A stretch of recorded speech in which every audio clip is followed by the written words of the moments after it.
Hello, hello, hello, and welcome back to CreativeMelodi. I'm Anthony Frazer, and this is Marlene Marvelous. And do we have a video for you? But before we do, be sure to go ahead and smash that like button, and also, if you have not, please subscribe to the channel. Yeah, a lot of you guys are watching the videos, but not a lot of you are subscribing, but you keep coming back. So go ahead and subscribe. Sounds like a fan to me.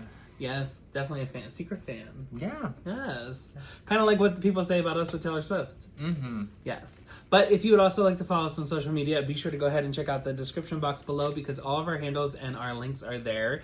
If you'd also like to check out my Vivo channel, I have all 13 of my music videos up there, which are from my first album and one of my second. So you can go ahead and check those out over there. I directed, edited all of them. You know, I had a videographer with me who helped bring my visions to life. But the rest of it is all me. So yeah, go ahead and check those out. Let me know, like, comment, and subscribe. Also, if you want to troll me, go ahead and do it. I will troll you back. Well, we also have our own personal YouTube channels that you guys can go ahead and like, comment, and subscribe on there as well. They're up here on the screen. There's Anthony's, this is mine. So if you want to put that in the search box, look us up, like, comment, subscribe on each of our channels. Come back, do the same thing to this channel. We would love you and appreciate you. Yes, and I also have some live performances as well and my music videos there on my personal channel. So yeah, check those out. And in this video, we are about to dive into the one, the only, the turn of time for Miss Taylor Swift, the album Reputation. If you don't know, if you are a stan, then you already know this, but Taylor was supposed to have another album coming out for album 6 that was already planned. And when Taylor comes up with an album that is more so off the cuff and was not supposed to be scheduled in her head, or in her timeline, they are in black and white color. So Reputation is the first of many to have this black and white color. And Reputation is said to have replaced Karma, and we are about to dive into this album because we are on the heels of getting TS12, which is said to be Karma finally making its debut and finally coming out. It fits the same color scheme, it fits the same vibe, it has almost the same people that were supposed to be on Karma originally for producers. So yeah, I am super excited about this. I actually have a feeling, I have a theory. That's just a theory. A game theory. That she's been doing all these double vinyls and stuff and variants, which we have all of them. They're all coming in. We're going to unbox them all for you here on this channel. But I have a theory that the reason behind all of this is because we are getting album 12 and 13 together, because she's been very vocal about there only being 12 tracks on TS12. Very vocal, right? No bonus tracks, no nothing. It is what it is. You can't swap it in and out, do all those things, right? And so I see it as a visual album, right? Mm-hmm. I see it also as a conceptual album for that sake. But I also see it as, why are we not getting 13? She loves the number 13. 13 is her favorite number. Yeah. And why are we getting these variants that have 2 of the same color but 2 different vinyls? One is more of this like marbled vinyl, and one is this more like solid colored vinyl, right? And I'm like, I'm starting to think, is she hiding the 13th album behind TS12? I'm in a complete state of shock. I forgot what I was going to say. Is it going to be like when we got the anthology, right? Because she's known to be doing this stuff, right? So yeah. Who knows? But I am super excited to dive into this, to dive into the theory of Karma and what we think it could possibly be and where it could be going. I also can't wait to dive into the music videos and the live performances from this time, even though this is around the time where she stopped live performances. So this is about the time where we got little of them, right? When she did like promotional live performances. But also I want to see the hidden messages, because she said a lot about in Look What You Made Me Do that we are going to have, she said that there are thousands upon thousands of Easter eggs, and it is going to take years, if not decades, to figure them all out. So I'm excited. I'm ready for this ride. If you guys are as well, be sure to stay tuned and stay locked in. here we are diving into Reputation. So without further ado, let's dive in. Here we go.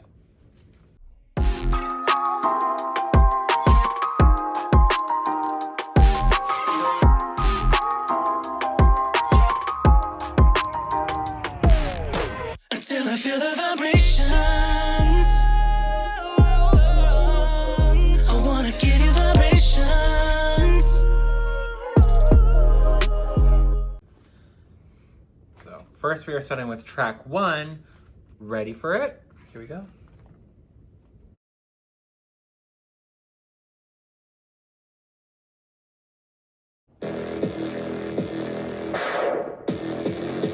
I saw him, wonder how many could be a phantom. Holding him for out, younger than my exes, but he acted vendetta. And you'll never be alone. In the middle of the night, you should see the things we do. In the middle of the night, I know I'm gonna be with you. Are you ready for it?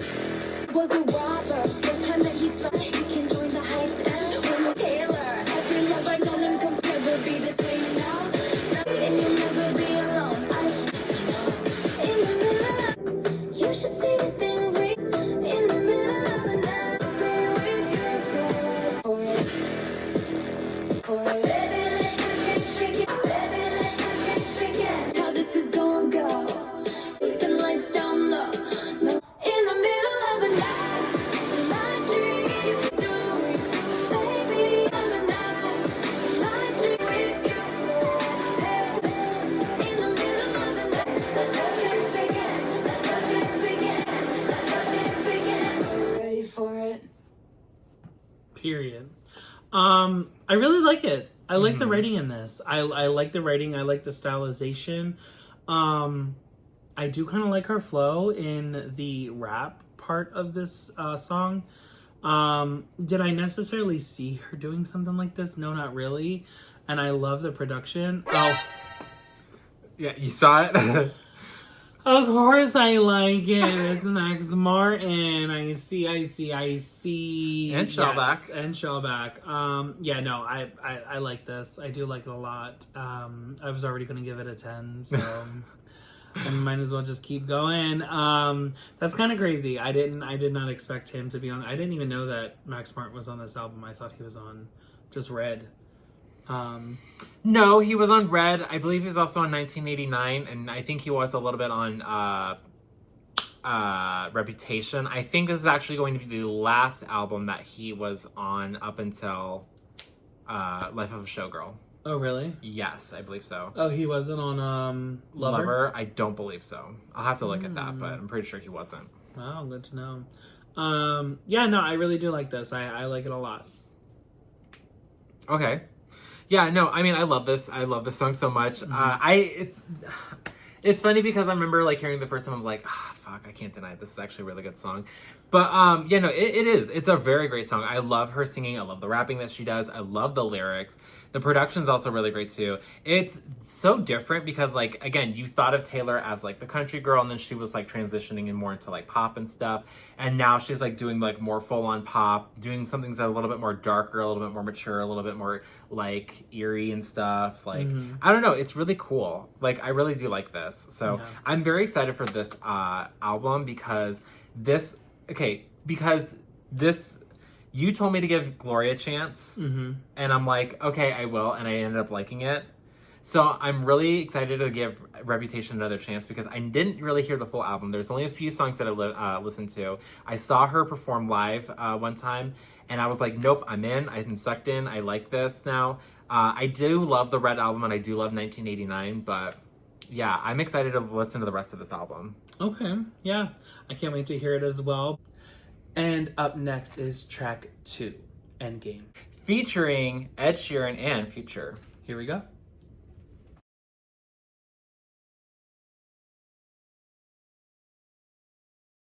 I wanna be your end game. Wanna be your A-team. Big reputation, big and you heard about me. Reputation, big reputation, like the bad ones too. You so dope, I would call the way for some, that's what they like. I wanna touch you, I don't wanna be like the other of me. I know what they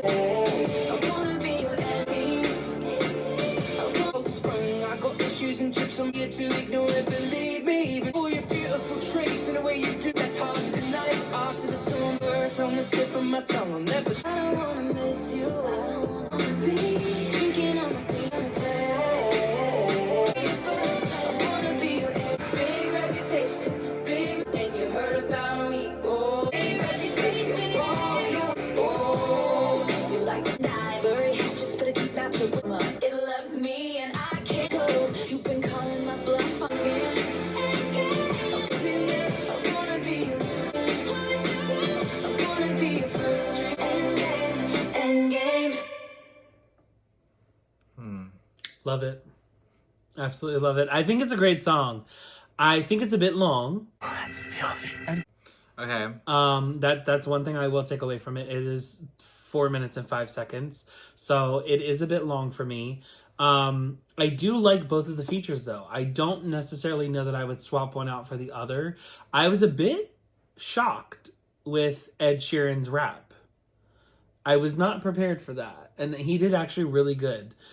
Future, amazing, great. Ed Sheeran, amazing, great. Taylor, now, I do wish she had more verses in this than she did just kind of sing in the chorus, because she seemed like she was the feature on her own song. Yeah. And I could relate to that because I've done it before.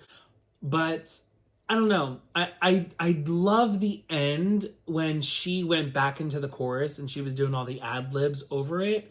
I really feel like she kind of got a moment to shine, but like why we maybe didn't start that on like the second chorus or the third chorus. Why we waited until the fourth chorus to give us that, right? I don't know. I feel like it just could have been a little bit more. And when she went in with all those ad libs on the last chorus, we didn't get more production, right? We didn't get more of this. Right?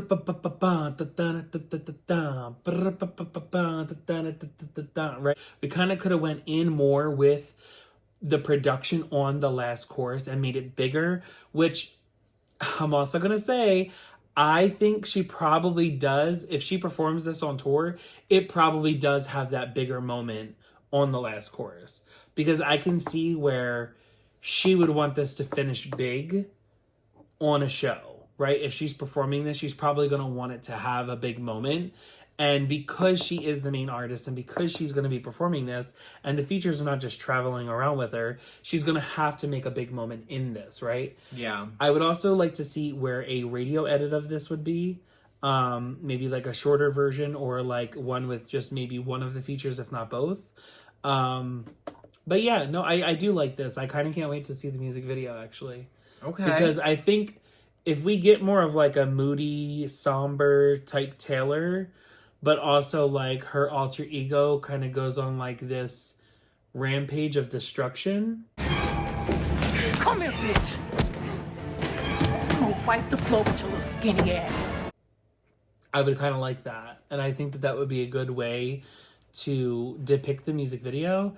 But I don't know. I haven't seen the music video yet, so I'm excited for it. I thought that I seen the music video for Ready For It, and it was a completely different fucking song. So I have no idea. I'm shocked so far with what I've seen and what I've listened to.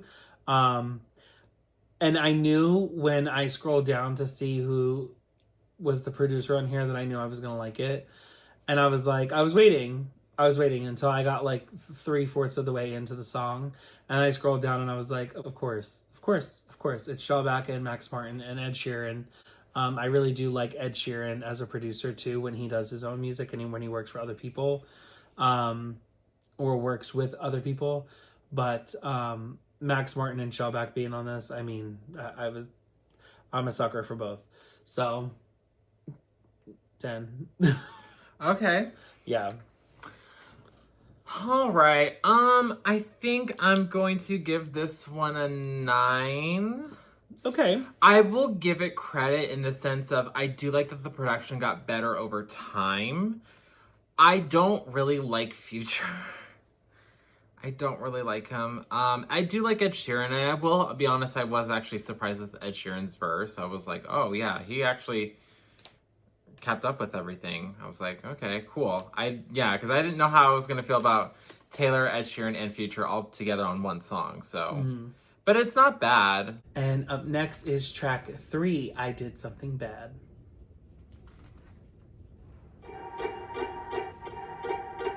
I never trust a narcissist, so I play him like a violin. Easy, cause for every lie I tell them, this is how the world works. I can feel the flames on my shit, then I owe him nothing.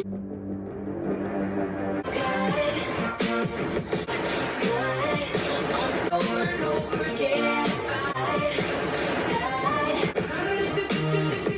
I never trust a playboy, but and I let them see what I do next. Before you get throw away a good thing. They say I did something better than I ever had.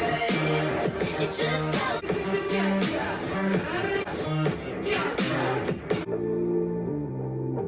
Burning all the witches, even light me up, go ahead, light me up. Does it feel so good? Does it feel so good? Over and over again. I did something bad,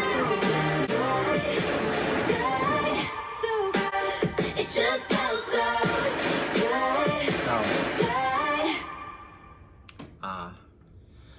But I see why it's so good. well, I mean, the whole album is pretty much done by Those two. Max Martin and Shellback. Yeah, Yeah. there's a couple with Jack Antonoff in it. So, yeah, you know, listen, I'm just going to go ahead and say it. I am going to give the disclaimer here. I know we've already been through a few songs, but I am a huge fan of Max Martin and Shellback. So they are one of the top two producers in my mind, in my head, who I want to work with in the future. So yeah, I'm pretty much gonna love everything that they come up with. Now there's a few songs I don't necessarily like, but we'll get to those, okay? But yes, I do like this a lot. I love the lyrics. I think that it's very fitting for Reputation. This is all revenge Taylor. She is pissed. She has a vengeance right now. She is ready to fucking tread on anybody. She don't give a fuck. Slap me, bitch! She said, do not leave your dick out because I will step on it, okay? That is just how she feels right now. She don't care, okay? She don't care. She is skull-crushing, ball-busting, beat your ass and knock you down a flight of steps. She is on a rampage, okay? Fan of me, don't talk to me. Don't at me, don't be in my comments. Don't fucking talk to me! So, yes, I love this song. I love this. Now the performance, you know, we have that coming up at the awards. We'll talk about that when we get there. But I do like the song. I do like the vibe. I do love the production. I love the production in this. I also love the use of more urban hip hop sounds in this.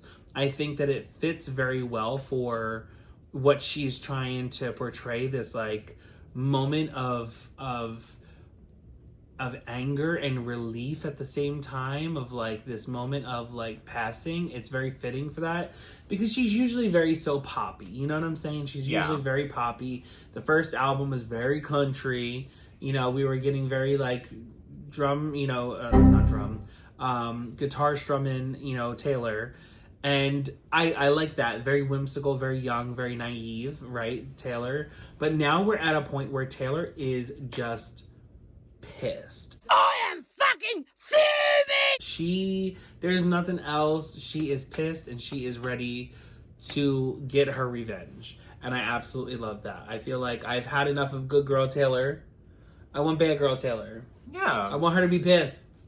I want her to set everybody up in flames. I want her to be mad. I feel like I get the best out of her when she's mad. But how about you? Oh, rating. I'm going to go ahead and rate this a 10. Yeah, I'm going to rate the song a 10. No, I'm going to agree this is a 10. I do love the lyrics. I love the production on this. It's very, very different, especially from everything that's been kind of coming up to this album. You know, obviously it's definitely a lot different from the first two albums, but even from like, you know, like, and the third one as well, but like Red or 1989, I feel like they were still a little bit more like lighthearted, a little bit, you know, fun. I mean, this, you have that fun in a sense because that's where that pop comes from, but it's a lot more darker, a lot more grittier, and I really like that. You know, I think it's fun. It's a fun sound. Yeah, I love what they do with her voice. I love what the sound of this, like it's so good. Yeah. So Agreed. All right, and next is track 4, Don't Blame Me. Now, this is like your favorite track, right? This is kind of one of my favorite tracks on the album so far. I don't know, because I want to hear the rest of the album, because after like, I mean, I do love Ready for It. I do love Look What You Made Me Do. Honestly, Endgame is starting to have a little special place in my heart. Same. Delicate, I'm also kind of liking it too. I Did Something Bad. I don't know. I mean, even she's kind of creeping in there, in there in my top. So, but this is like up there for me. So, because Sergio also really likes the song too, and he was like, "You're really gonna like this." I don't know that I've heard this song, but let's go ahead and take a listen. Okay. Don't blame me, love made me crazy. Lord, say I'm in, so I'm in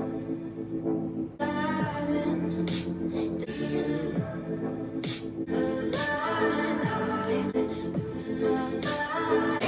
Love made me crazy, take me, my drug is my baby. Don't blame me, love me, oh Lord, take me, my drug. My name, and call you mine,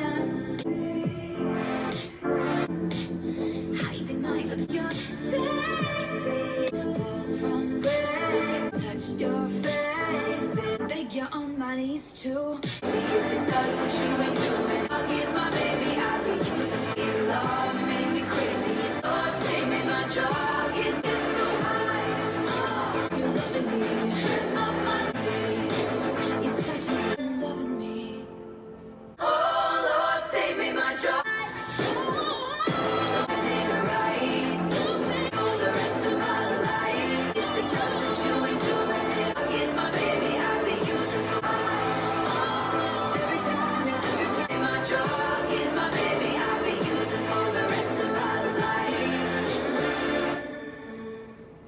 All right. What do you think? Okay, it's trash. Stupid. You're not smart. You're not smart. No, I'm kidding. It's really good. It's really good. I love the use of synth play here. Okay. We are using so many different elements of synth, and I just love this like wavering of like warning, right? We're getting such as like in this moment, and I love this kind of like push and pull dynamic that has of such like an alarming sound with her voice, because it kind of plays opposite, right? Her voice is very much more like a caressing comfort, right? Whereas yet you have this like warning sound, and then she kind of gets up into her higher vocals, right, where she is doing her high notes, and she's giving more of her chest in the vocals, like the chest voice, and I'm loving it because she is using such force and such demand in what she's saying and how she's bringing these vocals forward, that it kind of starts to blend where she's giving the warning as well in the sound. But no, I do like it, and I like the lyrics a lot.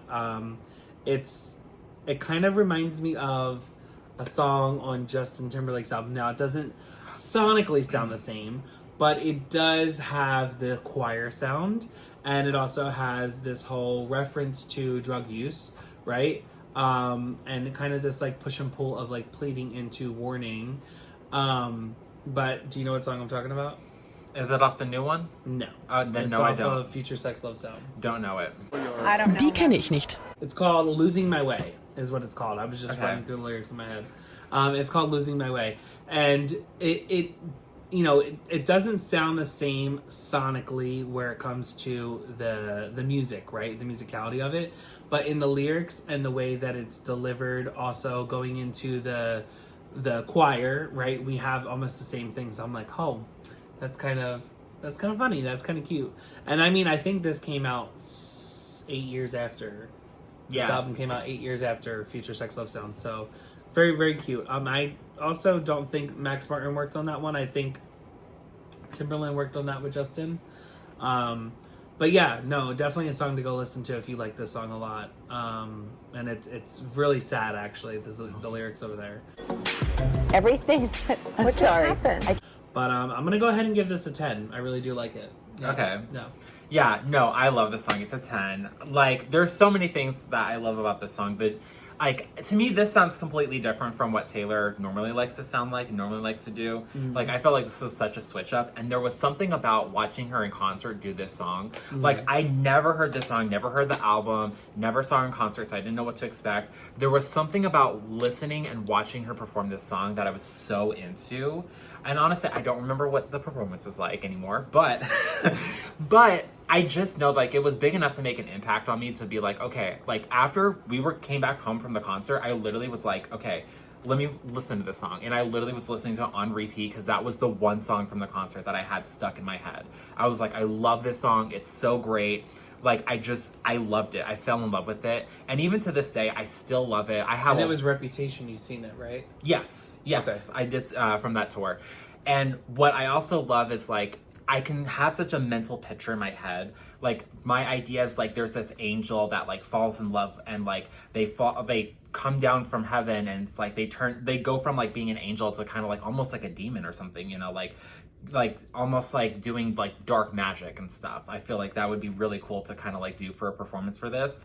My favorite lyric from this song is, "And I would fall from grace just to touch your face." Like, I don't know, like that, the idea of just seeing someone so holy and powerful, like, just come down and lose their status just to, like, just put their hand on someone's face, on a human's face, you know what I mean? Like, I don't know, like, that to me is such a cool idea. I love that. I love that rating right there. Yeah, no, definitely a good rating on this. Up next, we're going to jump into track 5. It is Delicate. Here we go.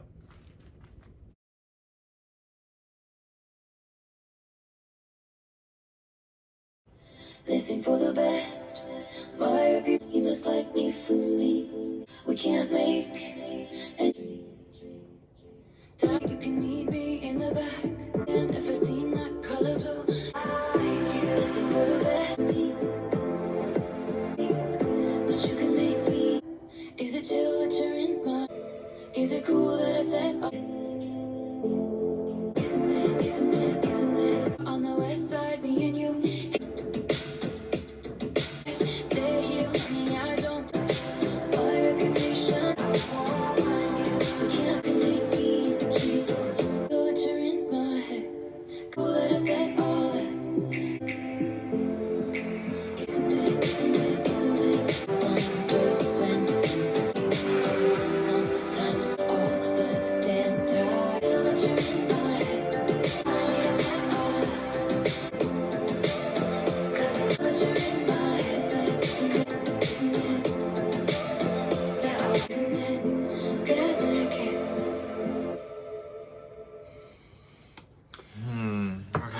So this is the thing. It kind of reminds me, this song Delicate kind of reminds me of, what is this girl's name? Ellie Goulding's Love Me Like You Do. Now, I just want to know, who wrote this song? 3 days later. Bitch, I am so good. I am so good. Why? I hate myself sometimes. Bitch, me too. The fuck? Why? Okay, Max, listen. Max Martin is one of my absolute favorite producers. Hands down on the Bible, on Britney Spears, okay? Max Martin is one of my favorite producers. But he loves to fucking sample himself. Like, he will literally use a beat in every which way, shape, and form. He will A, B, C, D, D, C, A, B, B, B, A, B, C, D, B, B, whatever kind of combination he can do. You can listen to Britney Spears' first album, the Backstreet Boys' first album, and NSYNC's first album, and there is a way to mix match these shapes and sounds to literally sound like the next song.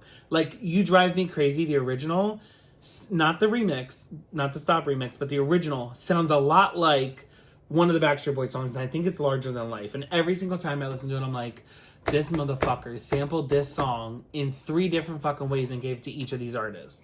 You cannot listen to Delicate and say that you can't hear Love Me Like You Do. Now, if you don't have ears, that's fine, right? If you don't have 3 brain cells that can at least compute, that is fine. What she's singing, her words, right? Her vocals are different, but the beat, if you listen to the beat, there are elements of the beat of Love You Like You Do in Delicate. This is how you make hits, right? This is how you make hits. I have 2 degrees in music for a reason, and I've done this for many, many years. I'm telling you, there is a rhyme and a reason for everything. And yeah, congratulations to Taylor Swift for having a good song and with Delicate. Not that she doesn't have other good songs, but having a decent song with Delicate, because I feel like that Love You Like You Do has lent this to be an even better song. I do like the lyrics in this. I do like the production in this. I do like how it is more subtle than the rest of the album, right? I'm not going to sit here and give Delicate's entire praise and worship just to Love You Like You Do.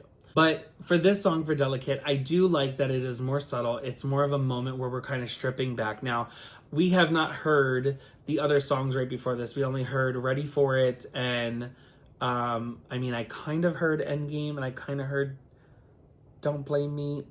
I don't know, probably in the past, but like to piece them all together in a track list, I'm not hearing them fully through.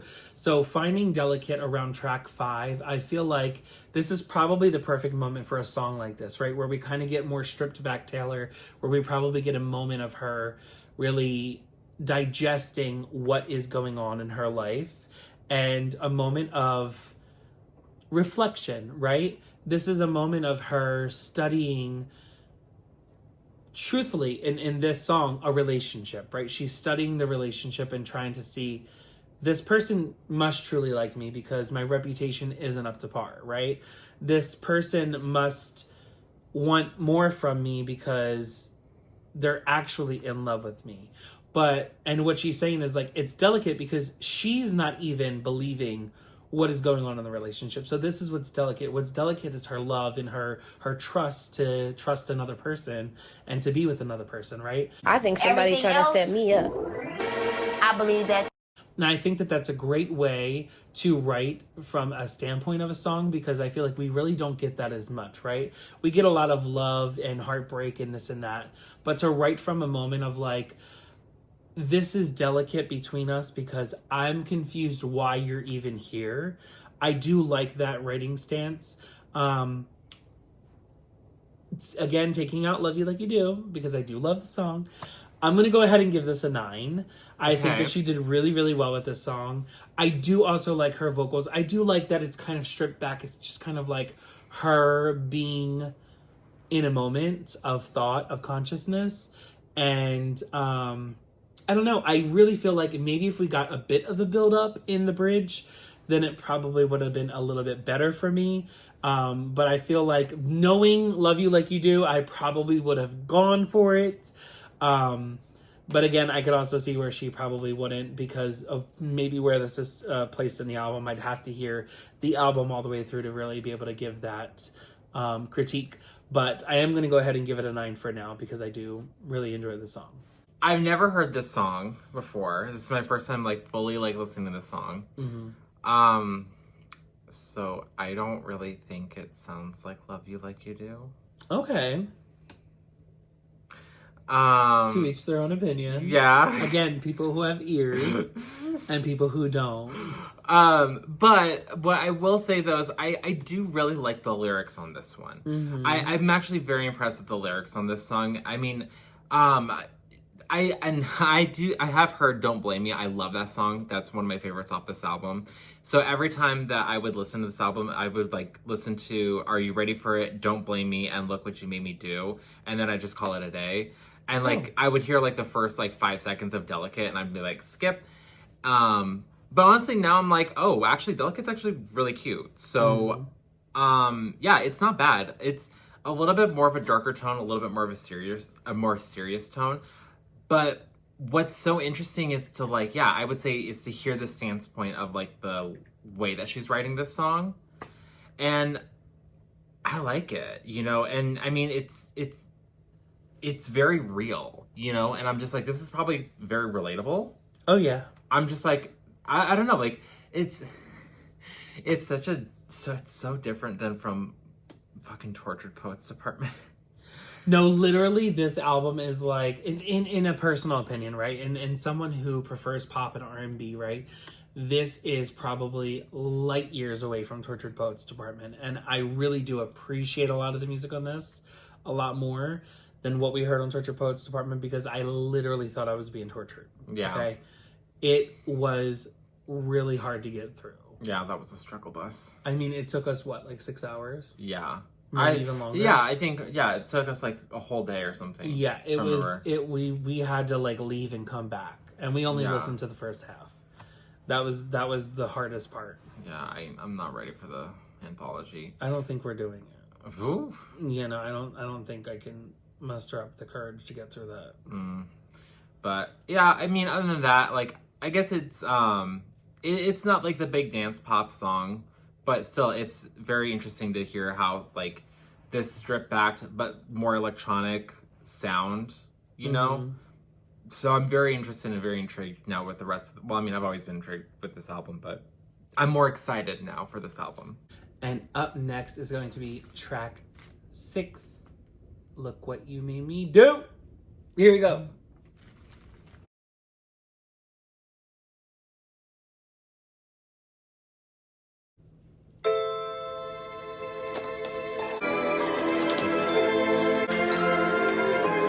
Little games, role you made me. I don't like you, lie, you like you, but I do it all the time. Once, then I check it twice. Look what you just made me do. Look what you just made me do. Look what you say.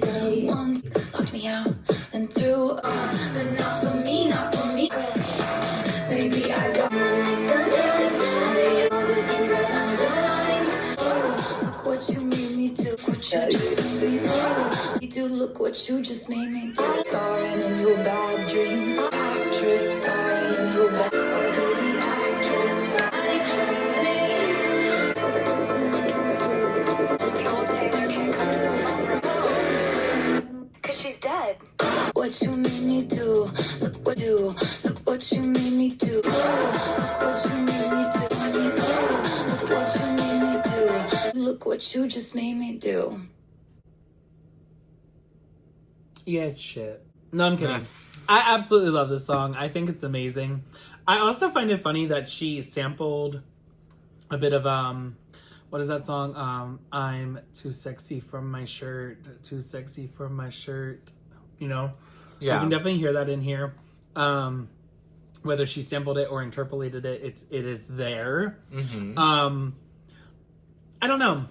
I like the turn of the bad Taylor. You know, I like the turn of the evil, I'm gonna get my, you know, my stab or my revenge, whatever. I also think that this is a great way to start off the album. I feel like it definitely paints a picture of what the album is representing. Yes. I think it paints a picture of the era of where she was. I also think it paints a good depiction of the time period of when this album was released as to what is going on in pop culture around her and with her. I don't know. I think that it's also cool because I think this was now, 6 albums in? This is the 6th album, right? Yeah. This is kind of like, we're at a point where this sweetheart, young Swift, right? It's kind of moving amongst the world. And everyone just thinks that she is just like this goody two-shoes type girl, right? She doesn't necessarily have a bad side. And then she's done wrong multiple times in succession. And she's just like, I'm fucking over it. Like, you know, if you hit a dog multiple times, a dog's going to bite. You know what I'm saying? Everything. What just happened? Dog is going to attack back. I think it goes the same thing for humans. You can only knock somebody down so much that they are going to then do something about it, right? They're then going to lunge and attack you. And this is the way that she does it. She puts it into the music. She goes into the studio. She says, fuck all the bullshit. I'm going to make a hit.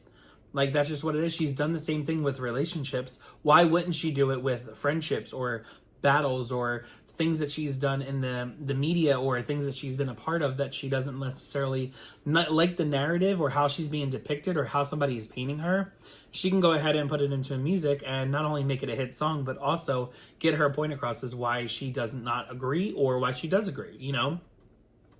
I love the writing on this song. I think that this is perfect pop. If somebody would have told me that this was produced by Max Martin and he wrote this as well, I would have completely been like, yep, 100% it was. But to see that we have Fred Fairbrass, Jack Antonoff, Richard Fairbrass, Rob Manzoli, and Taylor Swift on here, I am like, damn, like that's crazy. What a great team to put together for this song. I think that it really lends itself to the hits on this album. Yeah. And all of them kind of play an intricate role in this album itself. But I really do like this song. Did I rate this? I don't think so. 10. Okay. Yeah, 10. Okay. Yeah, I'm gonna rate this a 10 as well. I really do like this song. I think at the time, like, I didn't want to like it, but I couldn't deny that it is a really good song. I think at first I was very like, well, I wanted to hit harder in the chorus, but I realize now looking back at it, I'm like, no, it's perfect the way that it is because it sets up the drama. Y'all might think I live for drama. I just want you to feel mama.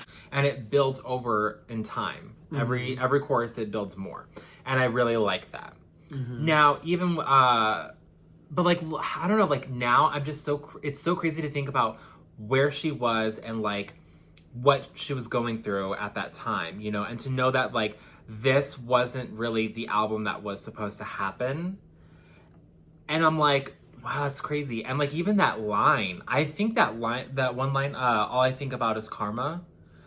That had to have been a double entendre right there, because I don't think she's just talking about like getting revenge. I think she's actually talking about her album Karma, because this wasn't planned. So I'm like, that's actually really clever. Like now this song has like a whole new meaning. I do like her singing in this. I do like the production of this. It's again, it's kind of different from everything. It's a little bit darker, a little bit moodier than from like literally we came from like 1989. Which was a lot more like lighter and poppier. But like... And 1989 was right before this? Yeah.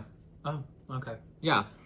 So yeah, no, I really like this. And up next is going to be track 7. So it goes.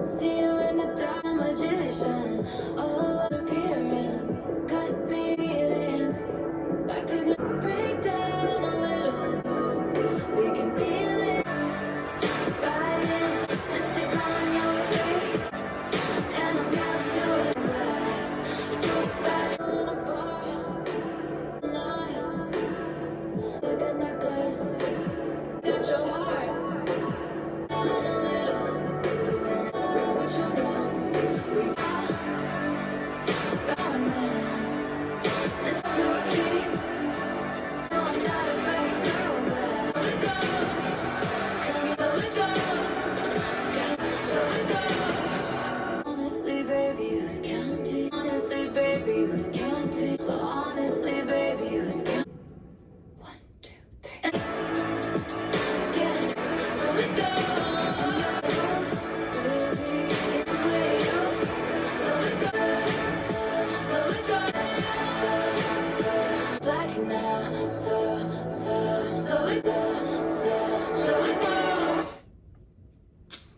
All right. So this is one of those songs, and this is Max Martin and Shellback, just so you guys know I'm not being biased, right? But this is one of those songs where I feel like the writing doesn't necessarily line up with the musicality of it, right? Yeah. I feel like this beat goes a bit harder, and we're calling for something that's harder, more intense, more drama. And we're not getting that in the lyrics. We're getting very... And I'm not saying that the lyrics are bad. The lyrics are good. They just don't fit to this beat, right? And I would have just changed up the chorus. I really feel like had the chorus have been different, it maybe would have sounded better with this beat, right? And then when the chorus comes in, the musicality changes a little bit and it gets more intense. And it's just like, okay, give me something new. I felt like I was on like what is that ride that everybody hates at fucking Disneyland? It's a Small World After All. That's what I felt like I was on. I was just spinning in a teacup. Just like waiting for something to change. Waiting for something new, something refreshing, right? And again, the beat is really good by itself. The lyrics are good by themselves. Had they have not been married together, I wouldn't have been so like polarized in this. Okay. But because they're together, the chorus needs to change. But again, you know, to each their own. And I feel like maybe this song wasn't given enough time, maybe. Or maybe she was just like, this is one of the songs I want to do. And she kind of already had it in her head and wasn't ready to listen to anybody else's, you know, dynamic. Or maybe no one else gave a dynamic of what they thought. Yeah. I honestly wouldn't have minded an acoustic song of this. Okay. Because I feel like this would probably sit well acoustically than it does with this more dramatic, over-processed beat, you know? Yeah. But, you know, it is what it is. It's, again, just personal preference when you're doing stuff in music. You know, everybody has their own artistry and what they want it to sound like. So I'm just saying, from my standpoint, if I wanted this to be like a radio hit, I definitely would have went for the more drama and had people pull more towards this song. But how about you? Oh, did I rate it? No. Okay, I'm gonna rate this because of where I've said already. I'm probably gonna rate this like a 7.5. Oh, okay. Okay. Yeah. Well, I'm gonna give it a 9. Okay. No, like, listen, I really do like the production and I do enjoy the lyrics in this, you know what I mean? And I feel like that's kind of where it sits high. Truthfully, I was gonna give it a 9.5. I was actually waiting for something like to be a little bit more like catchy for me. And I think once you pointed out there was something wrong, and you showed what could have been improved, that's what breaks it down from like a 9.5 to a 9, because I see now there's greater potential in this song. It's not a bad song by all means. And honestly, I really was sitting here thinking, I'm like, okay, give this, if I sit with this for a little bit, I probably will have this stuck in my head. Yeah. I probably could see myself like, you know, thinking about something like maybe a performance or whatever. It's like, it's a great song production-wise. I love it. And I even like what they did with her vocals here. I feel like it's a little different than what she normally does. Slightly produced, you know, slightly a little bit more produced than normal. Yeah. But I like it. I don't mind it at all. Like, I don't know. This is just, it's a very, I'm starting to now, I didn't want to say this earlier, but now I really do, I'm really starting to feel a little bit of regret for not listening to this album in the first place. Yeah. I'm like, oh, I should have given this a chance the first time it came out, so. Same. And I've listened to songs on this album. I haven't listened to the full project from front to back. But yeah, I kind of feel the same way. And next is going to be 8, which is gorgeous. This also marks the kind of the halfway point for the album. Yes. So. Here we go.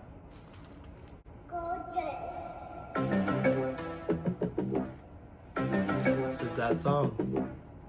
Got drunk and made fun of the way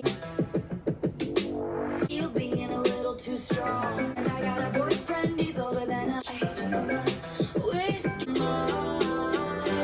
to your face.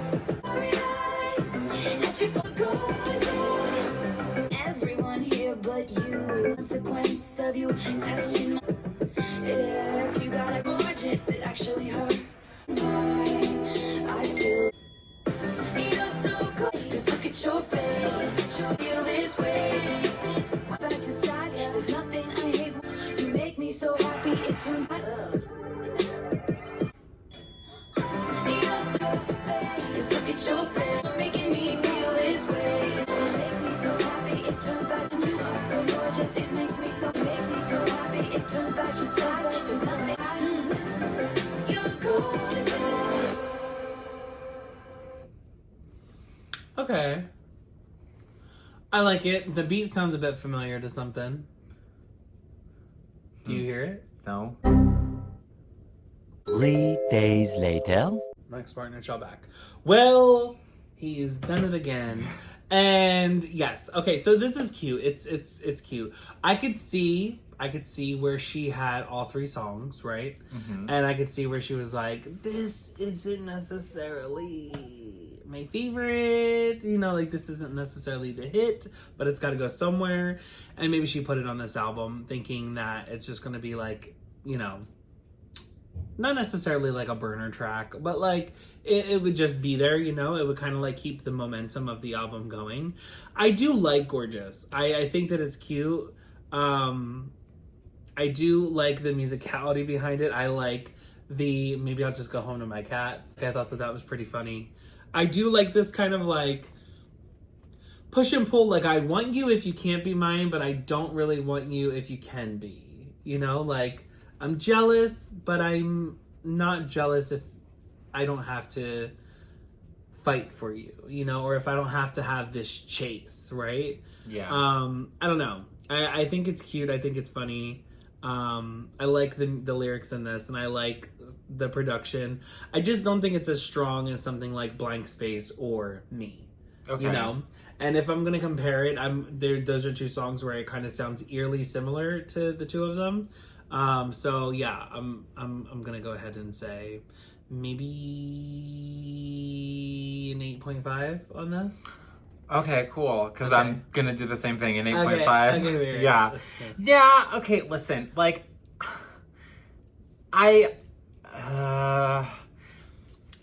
don't know. To me, like, I guess what I was kind of missing from, I guess, was maybe something a little bit different in the lyrics.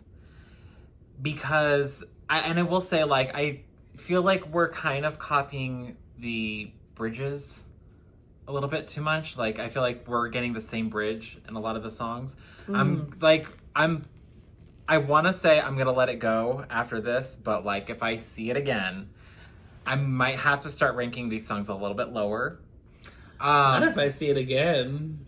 If I hear it again. Yeah, which more than likely, I'm pretty sure we will.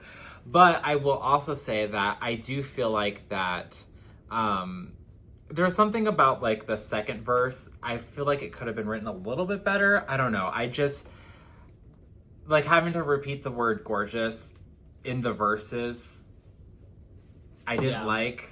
Yeah. I was like, I feel like there's nothing else we could rhyme with. Yeah, there's nothing else that we could have used to fit in that sentence or something, or just maybe rework that lyric. I don't know. Something could have been different, but other than that, I mean, it's fine. It's cute. Yeah, it's a little fun, you know, in the bridge where she's talking about going to see her cats instead. Yeah. So, yeah, it's very interesting. It's a very interesting song. Agreed. Yeah, well, with that being said, we're going to move on to the next song. It is going to be track 9, Getaway Car. Here we go.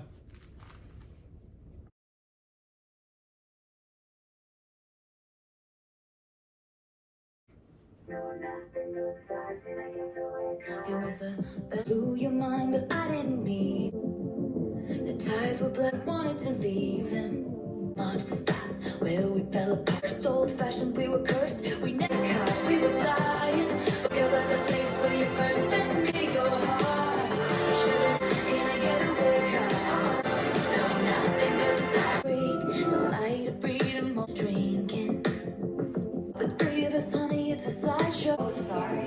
X marks the went from the first old-fashioned. We were getaway car. We were flying. Story. Think about the car. There were sirens. And think about the place where you first met. No, they never get good starts in a getaway car. Oh, it's no, 'cause I straight. I'm in a getaway car. Stole the keys. That was the getaway car. We were flying, but we never think about the place where you first sirens. In the video, about the place where you first met. No, they never get starts in a getaway car. In a getaway car. In a getaway car. In a getaway car. Goodbye.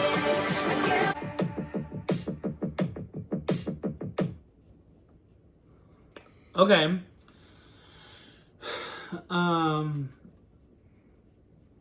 What is that one song? I loved the like quick little, it almost felt like a sample, but it really wasn't. But it was like a quick glimpse. So like we have this 80s beat, right? Obviously here, which I think she did really well with working with, because she didn't necessarily do the same bullshit 80s thing that everybody likes to do. I love how she kind of kept the vocals away from being so 80s forward and kept them to be more current. And she did the production 80s, but she kind of underlined it in a more modern way, right? But there was like what is that song? Heartache to heartache, we stand. No promises, no demands. Love is a Battlefield.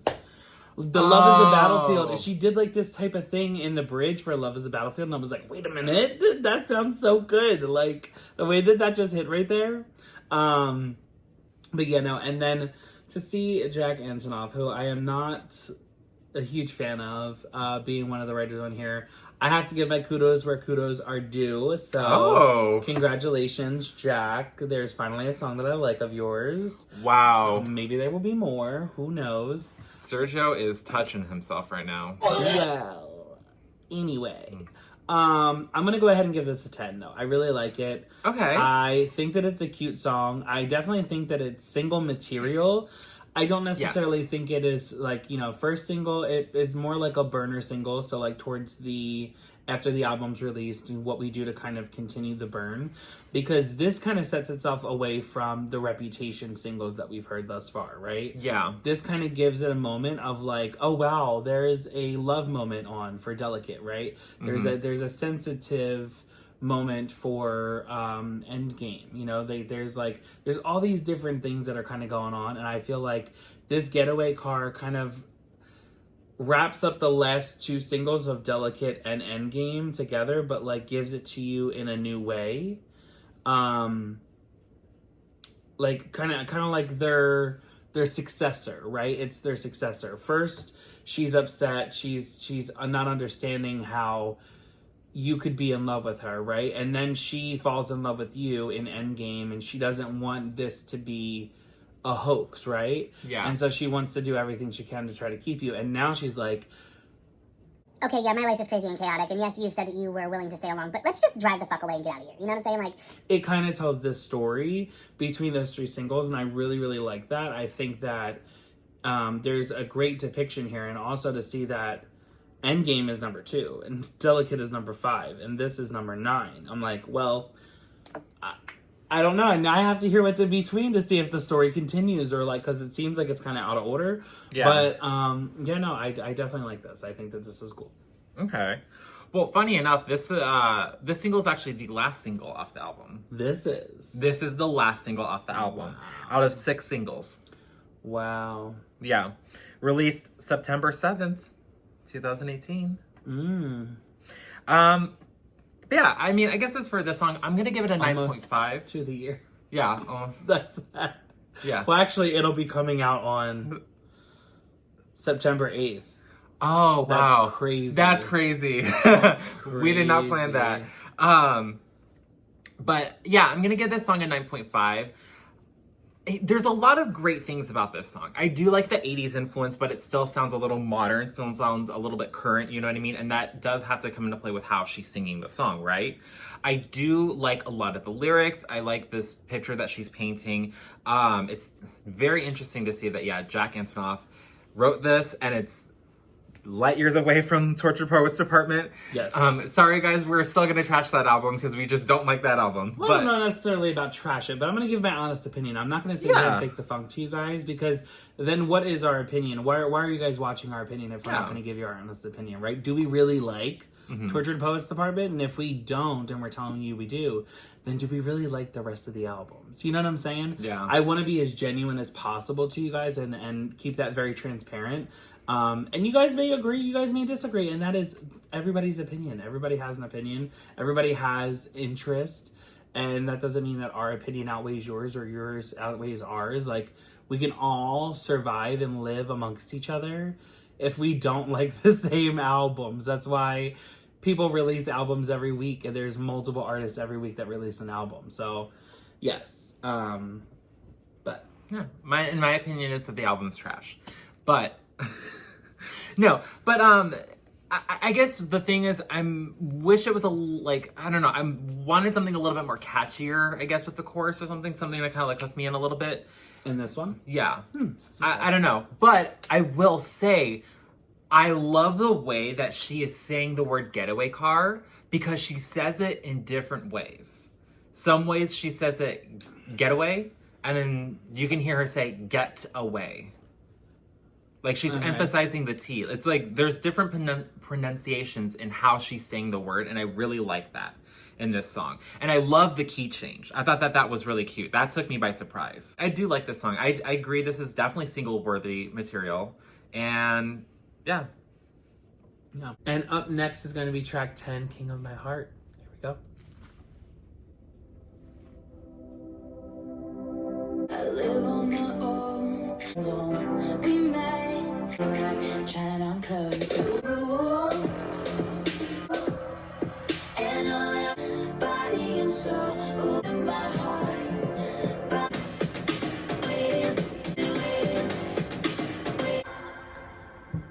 Lately I'm hoping, dreaming that the taste of your lips has moved to me like I'm a Motown beat. Ever since it caught the reach for, and all that wants you on so, and body and soul.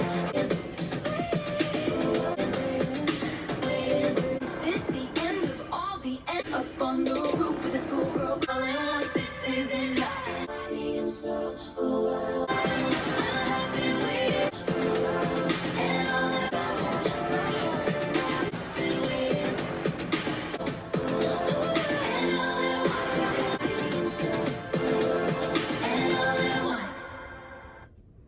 I knew there was gonna be this moment more than once. Well, all at once, my love for Max has fallen. You don't love me. Oh my god. Okay, this is one of the moments where, and I'm glad we're getting to see this. I feel like overproduction doesn't do the song justice, right? We heard this song acoustically being performed by Taylor at this engagement party, right? And now we're hearing this song on the album. And I'll be honest, it almost shook me to my core because I was like, what in the fuck is just happening right now? Like, why are we calling for this type of a moment? First of all, I don't feel like Taylor's that girl for this type of music, but I also don't feel like this is the song where we pull out those type of stops. You know what I'm saying? Like, this just isn't the production we need for this. Again, the lyrics do not match what is being pulled for the song. Like, it and the beat doesn't match either. Like, something has to give, right? The lyrics are perfect. I 100% think that the lyrics work. I think the production is overdone. I think Max and Shellback needed to pull back, okay? You need to retreat from going overboard, because that's what we did. Even in the bridge, I think the bridge was the more shocking part than the chorus was, but it still didn't let the song kind of like sit and like kind of like fester, you know, like it didn't allow it to really like, what is that? It's kind of like when you make like a stew and you just gotta let like the ingredients all like like steam, like you know, just like cook and like let the flavors kind of like blend. Yeah, this is not that song. This is it. Every was just like daggers and they were just going at each other, right? It just was too much. I don't know. I don't know how I feel about this, because had this have been more so like a love story, you know, or like Baby, just say yes. Huh? What? I said baby, just say yes. You're dumb. Had this have been more like a love story, or like a Ronin, or a love story, or even had it have been like a Back to December, I feel like it probably would have fit a little bit better. But for some reason, we thought Taylor was going to be at the next decadence. You know what I mean? Like, she was about to be at fucking, what's that rave that everybody goes to? EDC. Oh yeah. We thought, and that's not what this is bringing. I mean, they could probably have like a Taylor night where they do remixes of her songs, but this wasn't it. This wasn't it at all. Yeah. I'm gonna go ahead and give this a 6. Oh, okay. Now again, had we have had the acoustic version, it probably would have been a 10. Yeah. But the production on this is just too overdone for me. Yeah. I don't even know where Taylor's fans would have sat with this song. If you're a fan, please let me know how you feel about this song on the album versus the live performance that she did of this. You know, with her friends and at the engagement party. Because truthfully, like, how do you feel? You know, do you like this? Do you not like this? I have no idea. I feel like this is where Max Martin was like, too much, Max. Yeah. Too much. No, I can agree with that. I mean, honestly, like, I was so thrown back from this. Like, I guess the one thing I did kind of like was in the bridge where when she would finish a line, she kind of like emphasized it, you know, that last syllable. And I liked that. But other than that, I mean, the production's way too much. I'm sorry, but like, and I mean, the weird thing is that New Year's Day, which is the last song off this album, is so much more stripped back than the rest of this album. And I mean, like, that's fine, but King of My Heart could have been that song. Yeah. I feel like we tried too hard to be like this 80s, like, overproduced song, and it just didn't work. In the way that she was, like, editing her vocals in some of this. Well, they were editing her vocals. She was. Yes, yeah, that's what I'm saying. But like, you know, in the way that the vocals were edited, it sounded like she was trying to go for like kind of like that 80s sound where like they like auto-tuned their voice a little bit to where it sounds a little bit like a robot or something, or like well, that's something very much now. Well, yes, but I don't know that that's necessarily 80s. I would just say that, you know, the production was just a bit much. Yeah, but I don't know. Like, I just this was not the song to go like this. If it was the acoustic version, I would have been like, yes, this is it, 10 out of 10. You know, it like hearing it acoustically was beautiful. Yeah. I was like, oh my God, no, this is a great song. Yeah. But and now, I'm glad I got to read the lyrics because I didn't even get half the lyrics when she was singing it acoustically because we weren't getting, you know, like a mic on her or anything. Yeah. But I was really happy to read the lyrics here and I was like, oh my God, I really like the lyrics. And then this, compared to the live performance, I would have definitely taken the live performance. Yeah, great lyrics, but the production was not it. No. If I had to grade this, I'm going to grade it a... So I want to say... I'm going to give it a 5. Okay. Yeah. No, I just can't. Okay. And up next is going to be track 11, Dancing with Our Hands Tied. Here we go.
Okay, I see what we tried to do here. So we tried to give a I Knew You Were Trouble, right? Again. Yes. Right? We definitely tried to go for that again. Yeah. Now, was this as bad as the last song's production? No. But did we nail it on the head? No. I don't know what it is about this type of like what would you even call that? Like the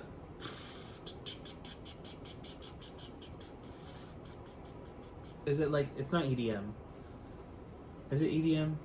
Yeah, I would say like dubstep. Dubstep, yeah. I would say, okay, so this like dubstep hyper pop sound that is happening, right, in this song, it works for the verses, right? Once again, it works for the verses. It doesn't necessarily work for the chorus. And I'll tell you why I think it doesn't work for the chorus. I think we have too many words. Okay. We're repeating ourselves anyway, so it's like we could have just stripped back. We didn't need to have, yeah, we were dancing. Yeah, we were dancing. Yeah, we were dancing. And it feels like, and I had a bad feeling. Yeah, we were dancing. I loved you in spite of, like, it's just, it's too much, right? Dancing with our hands tied, hands tied. I would have just done like something, I don't know, something a little bit less, a little bit, it's like it's almost there. It's like you're and it dropped us, right? But it didn't drop us in the drop that we wanted. It's like riding a roller coaster and hitting that top and you not getting that drop that you were expecting, right? You're getting like something a little less and you're like, okay, bitch, well, I could have got this on the log flume, right? You want something that's going to give you that boost of adrenaline right there, right? It's going to really just like impact you so much. And I feel like, again, so much production in this and we kind of lose it. Like, again, the verses are not bad. Her writing is not bad. It's the production side of this that I'm kind of really having an issue with on the later half of this album. Yeah. It's kind of like we really focused on all the singles and we just didn't care about the rest of the production. We were just kind of like, they're going to like it either way. It's new for Taylor Swift fans. Yeah. The bridge in this, though, is probably my favorite. Yes. I really, really like the bridge on this. I really like the way that they kind of built into it as well. Like, they built up the production. But again, it leaves me at the top not ready to drop. You know, like, I'm just stuck up here, you know, like, afraid to go anywhere, right? And I feel like, again, had we worked on the chorus, it wouldn't have done all that. And even her ad-libs in the end of the last part of the chorus, really, really good. But again, we're lost somewhere. We're lost, and I think it's, again, too much lyrics in the production of the chorus. But yeah, for that, I'm gonna give this an 8. I'm not gonna say it was a 6 because I feel like the chorus is really the only problem in this. I'm gonna give this an 8.5. Okay. I don't know. There's some things I like, some things I don't. I was gonna make a note about the bridge, but to be quite honest, it is a good bridge, and how it was produced was very good. I do love the lyrics in this, but then we get to the chorus, and I feel like I have to agree the chorus is a little too mouthy, too wordy, and yet I feel like also in the same sense, it's like we're talking about dancing with our hands tied, but I don't understand how we got to that point. You know what I mean? It feels like we're dancing with our hands tied, like I don't know, like what does that mean? Like, what does that mean? Like, it feels like almost like the verses and the bridge are all basically made to curate the chorus into like one little summary. You know what I mean? I don't get it. I don't get it. And so, yeah, I don't like the chorus on this song. I do love the writing, and I don't know. I do like the production. Yeah, I don't know. It's just very interesting. I feel like we're just trying to fit the sound, like this one sound for this entire album. Well, and we also have to think too, you know, like how much of this is Taylor's take and how much of this is the label's take, because Big Machine was running the money, was fronting for the albums at the time. This was the last one, right? So I feel like she probably had to kind of tuck her tail between her legs, especially if she had Karma waiting in the wings. Yeah. And she was expecting to put that out at this time. And she probably was like, you know what, let's make something a little bit more, you know, current, right? Let's make something that's fitting for now, because Max worked with her on the other album. Yeah, let's move on. Track 12 is Dress. Here we go. Our secret moments, idea about me and you. Made your mark on me, hanging anticipation, my anticipation, piling and dust. I don't want you like I take it. Carve your name into my head. I'm gonna try, and I'm spilling wine in the bathtub, but they know nothing. I'm shaking from holding back from you, desperately waiting. My hands are say my name. I want you like a best friend. Get it out, take me into my head. Only like this just so you, this just so you could take it out. You can see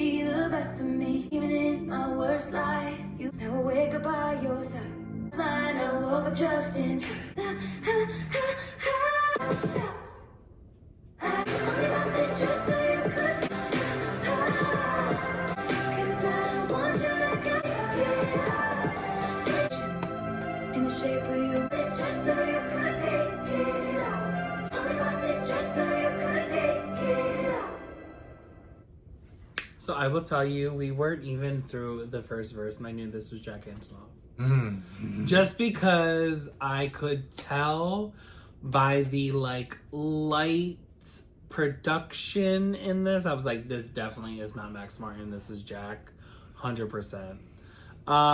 Okay. You know something? No. I'm gonna, okay, listen. I love the lyrics in this, right? I really do like the lyrics. I do like the production in this song. Oh, okay. Okay. I'm gonna go ahead and rate it a 9.5.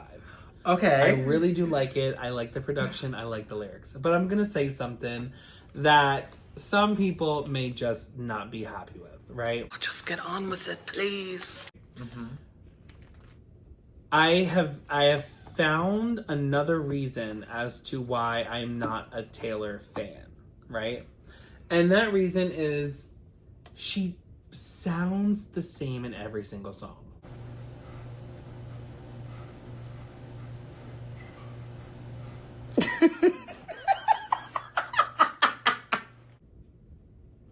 Literally sounds the same in every single song. The inflections are all the same, all the same breaths, the same notes, the same this, the same that.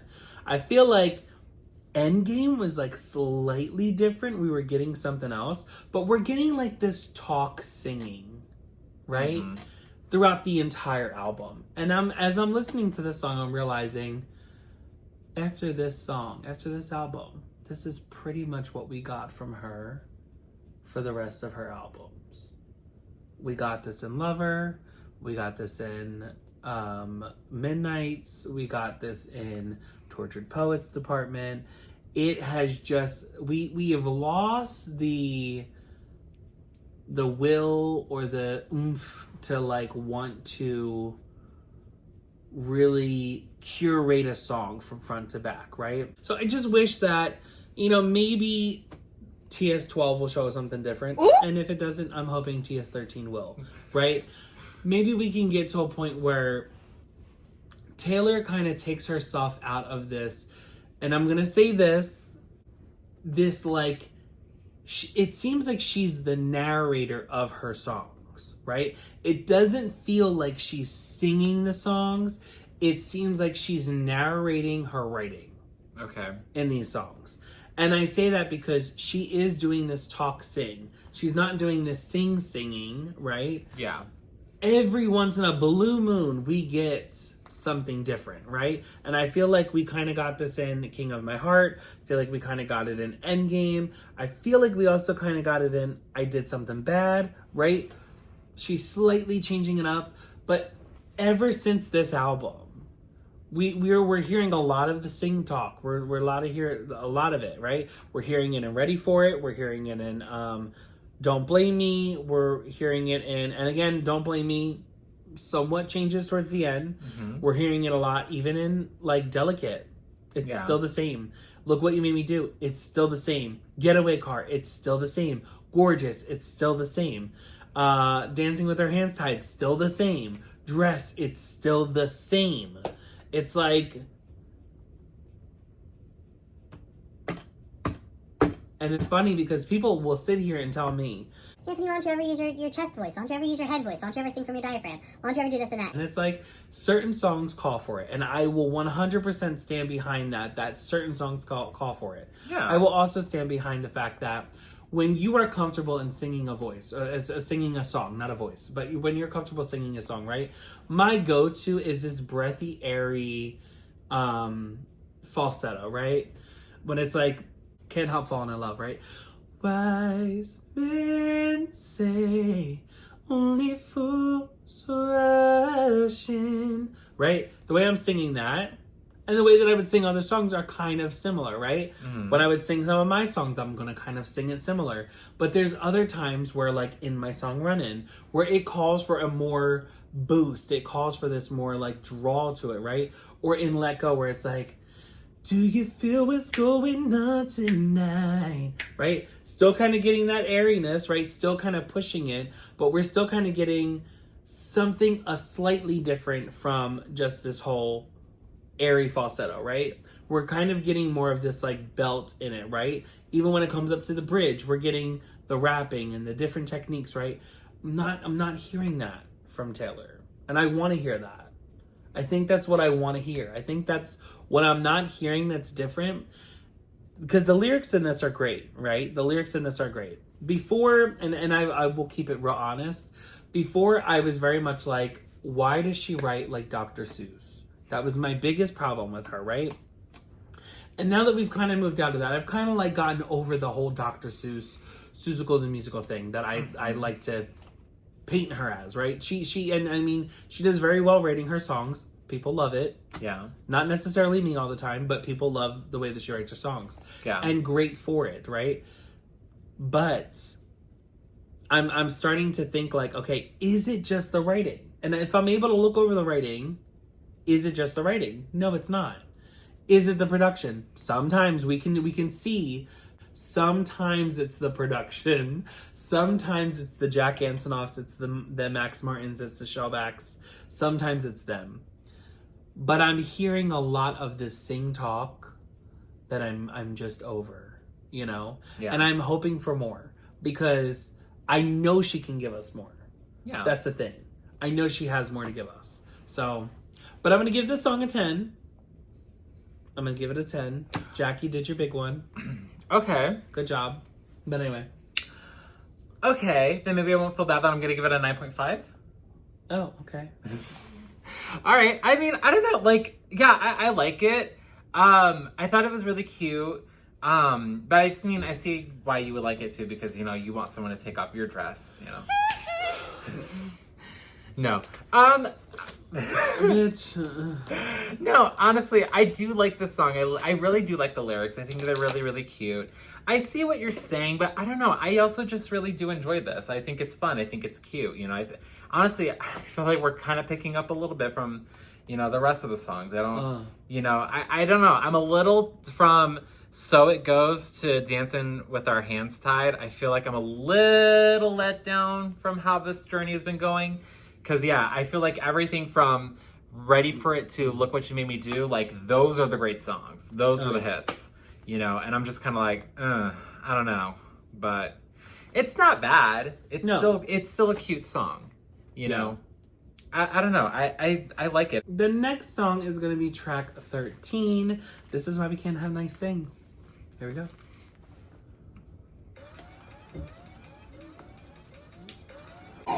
It was so nice throwing up on me. Everyone see, and there are no feelings so Gatsby for that on my parade gates. This is why we are. This is why we can't. This is why we can't. Giving you a second chance, but and therein lies the steal. And so I took an at the only friend you've loved.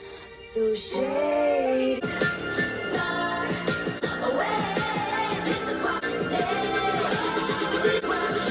here's a toast and here's to my babe mama. Oh, 'cause forgiveness I can't things. I have to take them away. All the things you said about me.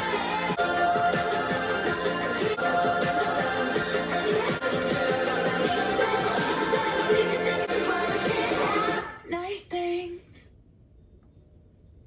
I'm going to know who this is about. Because you know who I was getting? Katy Perry? Kanye Yes, West? Oh. I was getting Katy Perry. But it also sounds like one of her songs. It sounds like one of her other songs. Who wrote this damn song? Jack and Taylor. Oh my god, here is Jack and Jill at it again. Is coming back for another one. Not Jack and Jill. Jack and Jill is back again. You know what? It's cute. It's cute. I'm gonna give it an 8. It's cute. You give a what? I'm gonna give it an 8. Okay. 5, 6, 7, 8. Yeah, I'm gonna give it an 8 as well. Yeah. Girl, if you don't pick your own numbers, stop picking close to me. What? Pick another number. Why can't There's 1 through 10. Why can't I pick an 8? But why are you liking what I like? I'm gonna make you go the next time and see what you pick. All right. Anyway. Yeah. Here goes the next song, okay? No, hold on. So I do remember this song because this was actually the closer to the Reputation album. So I do remember this song being the closer to the Reputation tour. And I always thought it was like, I don't know. I was like, okay, this is cute. Like, she did this whole big production. She had like a water fountain and stuff. Like, it was very interesting. And I was like, okay, I liked it. I liked the production of it. But then I think about the song and I'm like, I don't think it's like the closer that she thought it was. I would have done like Look What You Made Me Do as the closer. But I guess like it has maybe that she like to leave on a light note. Maybe. I'm kidding. I don't know. But like, I don't know. I just like, I guess the song itself, it's fun, it's interesting, it's kind of campy. So it's an 8 for me. I wish it had a little bit more of like a catch to it, a little bit more. Right. Like in the chorus, I don't know, because I thought when we first started it was cute. Mm-hmm. I thought we were gonna go somewhere. Then we took a hard fucking left, and I went hard left. Yeah, all right then. This is what we're doing. So, yeah. But yeah. Yes, sadly, this is what happened. Well, that is it for this song. We're gonna move on to the next one. Track 14. Call It What You Want. Here we go.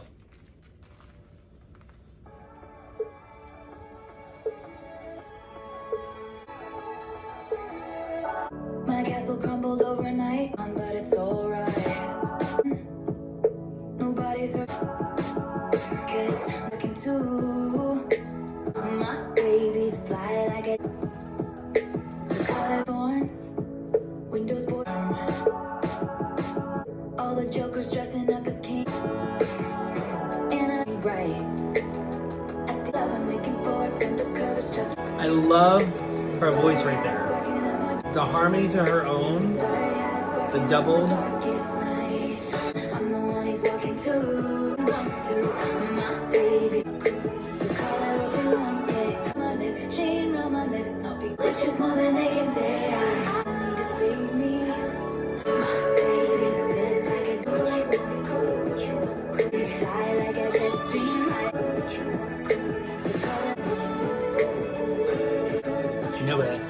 Knew it.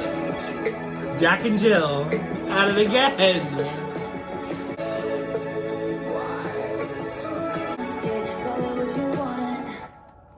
Go ahead. Okay, listen. It's actually okay. It's a little different from the rest of the songs. I guess I'm gonna give it a 9.5. I'm very intrigued by this journey that we've kind of gone through now and kind of how we're about to close it out too. Because, I mean, and I'll save some of this for when we kind of talk about, when we talk about the album. But, I don't know. I like her singing in this. I do kind of like the lyrics in this. I do like the production. Again, it's a little different from kind of the rest of the songs. But at the same time, like, it feels a little stripped back, which is, I guess, kind of perfect timing from where this album, or where this song is in the album. Mm-hmm. So, I don't know. It's fine. It's cute. I guess maybe I wanted something a little bit more hard-hitting for that chorus again. But what's so crazy is that the entire time I was hearing this, I was hearing Endgame. Oh, okay. I was like, okay, I can kind of hear it. Okay. This is my thing. I do like the lyrics. Mm-hmm. I do like most of the lyrics. Okay, I'll give it 80% of the lyrics I like. Again, there is something. Jack Antonoff has this way of just completely running away from a real chorus. He does not like a chorus. He likes a negative chorus. No matter what he does, he loves a negative chorus. I don't know what it is. I don't know if he sat there and he listened to Slave For You over and over and over again, but he loves a negative chorus. He loves a fucking negative chorus, and I can't stand it. When a song calls for a chorus, why would you blend this into the verses? It needs a chorus. It needs a chorus. The chorus should have been lifted. It should have been more present. It should have been there. And Jack, God, I don't ever want to work with you. I really don't ever want to work with you. I swear to God.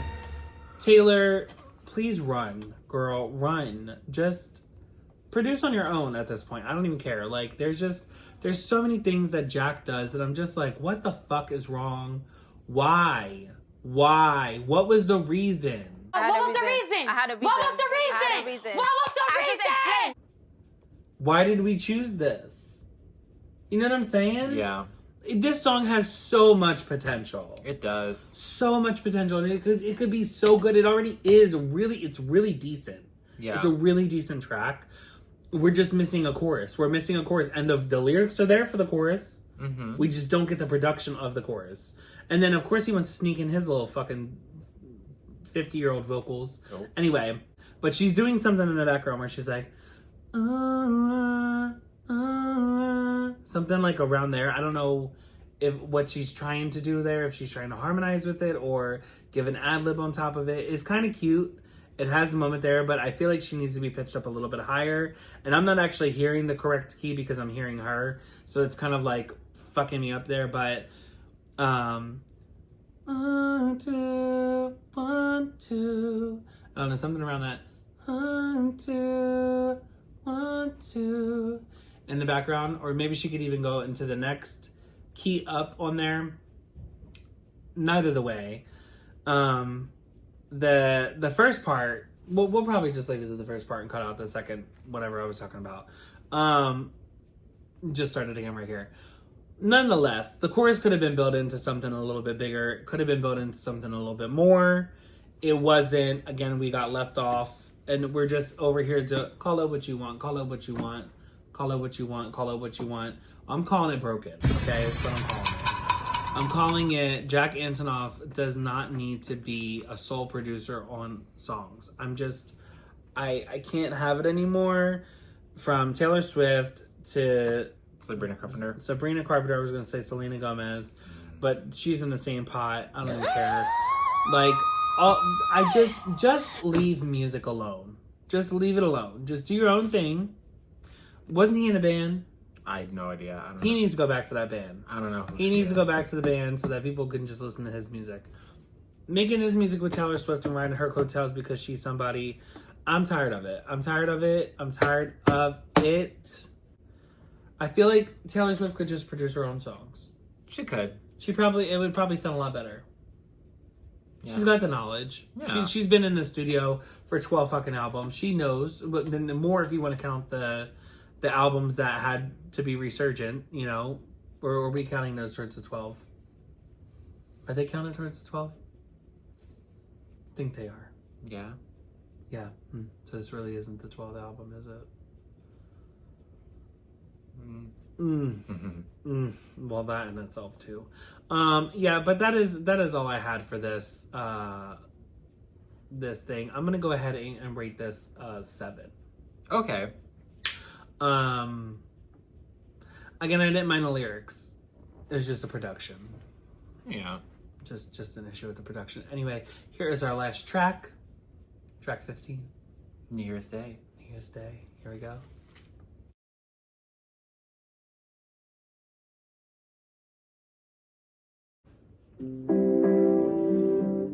Party.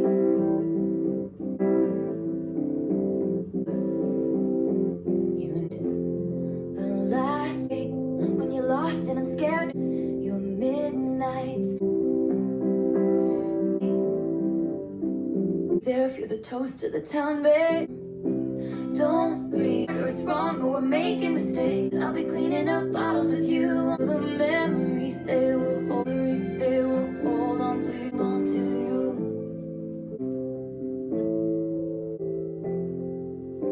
Angels laugh, please don't. anywhere to the party. Can go out. Don't breathe. I stay when it's meant. You and me here stay. Hold on to you. Hold on to the memories. And I will hold on to you.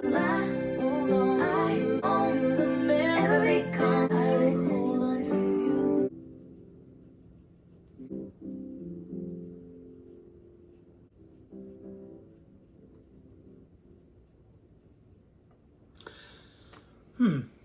Okay. What a nice moment to end on in a way of like this kind of more deep, delicate song. You know what I'm saying? Like, yeah. Like we've come to like a resolution, right? Like this realization of something, and it's hopeful yet also scared at the same time, about like, you know, possibly moving on, possibly losing something, at such a moment like New Year's Day where everything is kind of new, you know what I mean? Like everything is just started. This is a new year, a fresh new moment, a fresh, you know, take on being able to restart something that you've lost before, or, you know, do something that you always wanted to do. And yeah, I don't know. I kind of like it. I like the writing in here. The only thing that throws me off is the chorus. Just because I'm hoping for like an actual poppy chorus, and we're getting this more like journaled entry, you know what I'm saying? Which is cute, but like it doesn't build into anything for me. Yeah. So that's the only kind of polarization that I have with this, where like I like it and like I'm like, I wish I would change that. But again, it's all style choices, and it's like, does every song have to be this pop bop? No. And I'm not looking for that either, but I'm looking for a moment that is still the resolution, but with a catchier chorus. So I think for this, I'm probably gonna have to give it an 8 for me. Okay. But it's really just on the chorus, because like the production's really good, the writing's really good, everything else is really good on this. I don't know. I just really wish that there was like a catchier chorus, even if it's the same words. I just wish that it was a little bit more focused on. It seemed like the kind of the chorus was like the afterthought, or like just not thought of. Yeah. You know, but personal opinion. No, I get that. I could see that. The chorus definitely throws me for a loop. I don't mind a lot of the verses. The production was very interesting, because I was like, this is interesting to see how stripped back it is compared to the rest of the album. And Very then for acoustic. that, this is, what is it? Not only, this is like the 4th single off this album from what I was reading. I would have given this would have been my last single. Yeah, this is the 4th single off this album, and then Delicate actually comes after this, and then Getaway Car. And then, what was it? To know that this is also the last song off the album, it's so weird to have to hear, Are You Ready For It first, right? And then you go through all of this, and then this is the last one, right? That's kind of weird. Not in a bad way, No, but Are You like... Ready For It is not the first one. Look What You Made Me Do is the first one. Ready For It. No, on the album. Uh-huh. You're talking about the whole album as a whole? Yeah, the track list. Oh, okay. Yeah. I thought you meant the singles. I was like, No. Yeah, so I mean, as far as for like this track list, like, I don't know, it's very interesting to have to hear it this way. And I guess like it's, yeah, such a sad and somber tone to end on, because it feels like we're kind of being this like, I don't care what people have to say, whatever, you know, and then still being that vulnerable girl in the end. Yeah. Yeah. There's still a vulnerability. So I guess I like that. Now, what am I going to rate the song, though? Because truthfully, I do like the lyrics. And I like this point of view that we're going for. I don't know. I guess I'm going to agree, and it's an 8. It's an 8. I think it's mostly just because of the chorus. That's about it. Okay. I feel like if you had a more stronger chorus, I feel like then I would have been hooked on to it a lot more, but... Okay. Yeah. That's where I'm going to sit as well, as that 8. Because as you were talking about the way that it kind of flows throughout the album, I'm like, maybe it could be a little bit higher up, but no, yeah, I'm gonna keep it there. And that is it for this album. Thank you guys for stopping by and listening with us. We're gonna go ahead and give our final thoughts on this. I'll start it off. I love the beginning of this album. I think that the album is great up until And So It Goes. We kind of get some trickles of, you know, great lyrics or great songs or great production throughout the rest of it, but the second half wasn't treated as well as the first half was, in my personal opinion. There was a lot of work that could have been done that could have possibly, you know, made it a bit more, but it just, I don't know, I kind of felt let down in the second half of the album. Kind of feel like I heard the songs that I needed to hear, and there were a few songs on here that I'm glad that I did get to listen to, but as a full album, I don't know, I'd probably rate it like a 7 or an 8. Okay. Yeah, I mean, I just, like an overall album, I really like the theme. I love the writing in here. I love most of the production. There's a few times where I feel like the production was kind of let down, or the, you know, productions weren't up to par with the lyrics as to where they could have been. But overall, I feel like Taylor did a great job. And I feel like, you know, maybe we should have had a bit more variety on the producers that we brought in for the album. Because I honestly could have seen her bring in like a Danger. Yeah. Or I could have seen her bring in like... that would have been interesting. Yeah, that would have been interesting, especially for this album. But I also could have seen her bring in like somebody like Justin Trader. I could have seen her bring in somebody like Ed Sheeran even for one of the songs to produce, not just feature on, right? Yeah. To produce. I could have seen her bring in probably Dr. Luke at the time. Yeah. That probably would have been decent. I probably could have seen her bring in... I mean, like, what about like Red One or like... I mean, yeah, but I don't necessarily know that we wanted like a Gaga song on this, you know? But... Fernando? Moody or Darker, yes. Fernando would have been good for, you know, Fernando would have been really good for the last song, New Year's Day. He also would have been good for probably, what was that other song that I liked? That I felt like could have been reworked better, and what's it called? Let Me Down? Max Martin.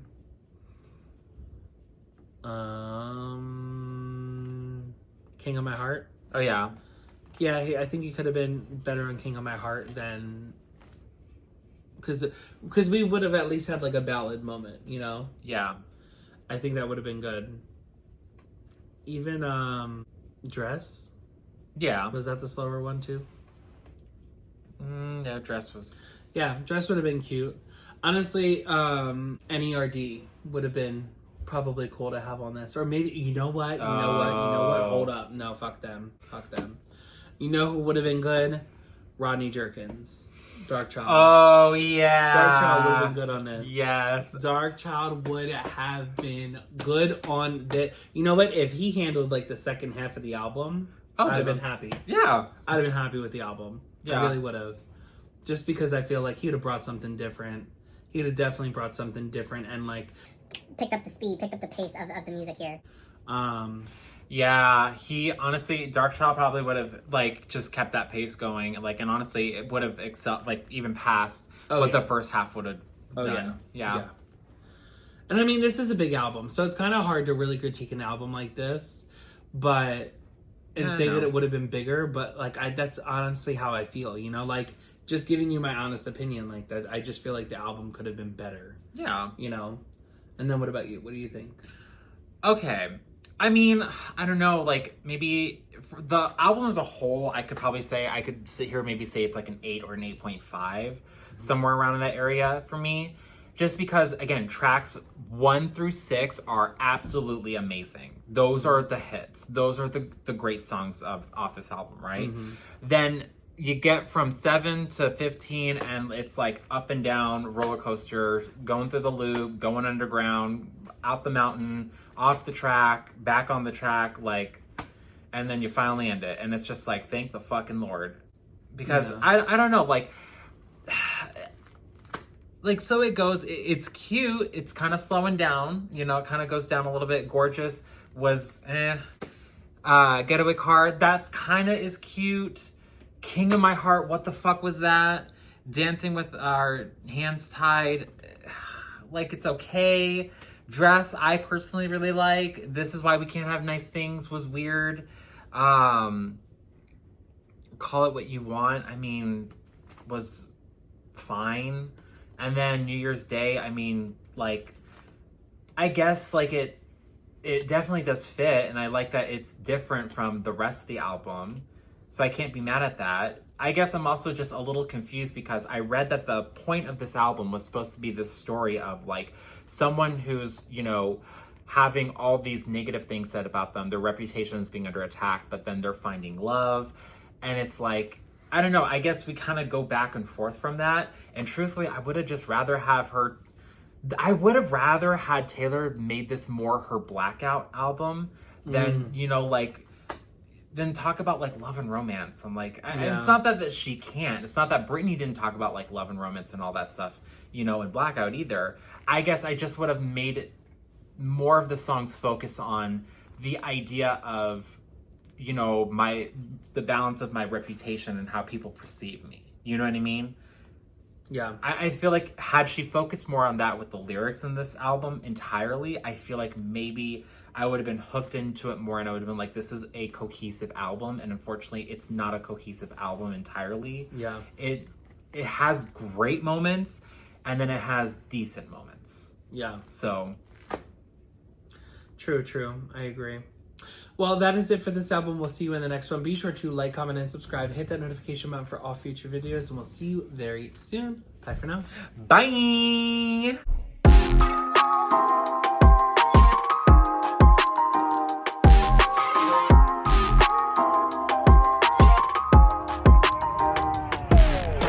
Until I feel the vibrations. Hey guys, thank you so much for watching our video. If you enjoyed it, why not go check out some other videos like the interviews and the unboxing videos? Oh yeah, I forgot about those. Yeah, they're like down there, duh. Duh.